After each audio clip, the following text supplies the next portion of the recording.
Hello everyone, ఈరోజైతే మనం హెల్తీగా ఉన్న రాగి జావ ఎలా తయారు చేయాలో చూసుకుందామా. ఇవైతే రాగులండి. ఫస్ట్ నానబెట్టి ఒక రోజంతా నైట్ మొలక కట్టడానికి పల్చటి క్లాత్లో వడపెట్టేసి పెడతాము. మార్నింగ్ లోపు మొలకలు వస్తాయి. వీటిని ఎండలో పెట్టి ఇలా డ్రై చేస్తాము. వీటిని కొంచెం ఒక స్పూన్ గీ వేసి రోస్ట్ చేసుకుంటాం.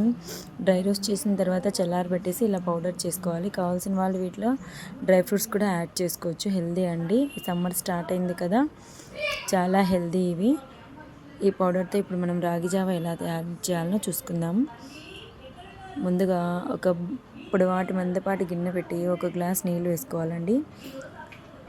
అది హీట్ అయిన తర్వాత ఒక స్పూన్ పౌడర్కి ఒక గ్లాస్ వాటర్ తీసుకోవాలి. ఒక గ్లాస్ మిల్క్ కూడా తీసుకోవాలి.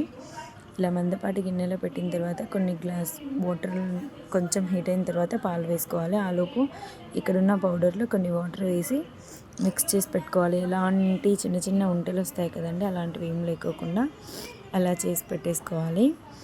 ఫైన్గా ఇలా అయిన తర్వాత వాటర్ హీట్ అయిన తర్వాత చూడండి, ఇక్కడ కలిపినట్లు ఇలా కలిపేసి పెట్టుకోండి. ఇలా వాటర్ హీట్ అయిన తర్వాత ఇందులో కొన్ని ముందుగా వేడి చేసిన పాలైనా వేసుకోవచ్చు, లేదంటే నార్మల్ బాయిల్ చేయని పాలు ఉంటాయి కదా, హీట్ చేయనివి, అవి కూడా యాడ్ చేసుకోవచ్చు.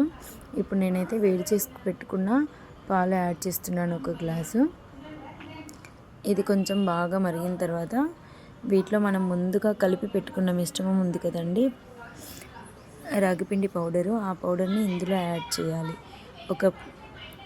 ఇవి బాగా వచ్చిన తర్వాత ఇలా యాడ్ చేయాలండి.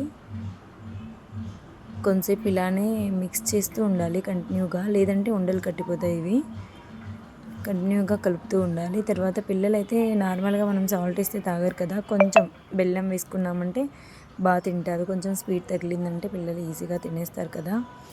ఇలా మిక్స్ చేసుకోవాలి. ఇలానే మిక్స్ చేస్తూ ఉండాలి, ఉండలు పట్టకుండా. ఎందుకంటే తొందరగా ఇది థిక్గా అయిపోతుంది కదా, అందుకు. ఇలా ఒక పొంగు వచ్చిన తర్వాత స్టవ్ ఆఫ్ చేసేసుకోవాలి. రెడీ మన చాలా హెల్తీగా న్యూట్రిషన్ ఫుడ్ రాగి జావ. ఈ సమ్మర్లో మీకు కూడా చాలా యూజ్ అవుతుంది. ఒకసారి ట్రై చేసి చూడండి, కామెంట్ చేయండి, సబ్స్క్రైబ్ చేయండి, లైక్